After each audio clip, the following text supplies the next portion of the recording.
It was a bright morning in the peaceful town of Sunnyvale. Children played in yards, families hung laundry, and birds chirped happily, until achoo! A sudden sneeze from the sky shook everything. Umbrellas flew, bicycles toppled, and garden chairs flew into the air.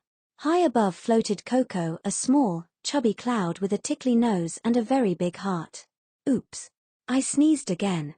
Coco sniffled, peeking down at the mess. Coco tried to hold it in, but another sneeze was building. Achoo! Boom!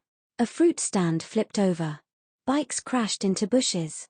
Even a grandma's cookies flew straight out the oven window. While everyone ran for cover, one brave girl climbed the tallest hill in Sunnyvale. Her name was Lina, part scientist, part snack lover, and totally unbothered by sneezes. She was going to find that cloud, and ask it why it wouldn't stop. Lina stood tall on the hill and shouted, "Hey, cloud! What's your problem?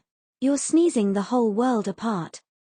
Coco floated down slowly, his eyes puffy and red. "I don't want to sneeze," he sniffled. "But something up here is making my nose go crazy." He pointed his fluffy arm to a dark patch in the sky, floating plastic bags, smoke, and dust. Lina rushed down the hill, dodging a flying sandal and a rolling watermelon. "We're the problem," she shouted to the townspeople. "It's all the trash and smoke, we're making Coco sneeze." The people paused. Then, they got to work. Just as the last trash bag was tied, Coco twitched again. "Oh no, not again," he whimpered. But this time, achoo! Out came sparkles.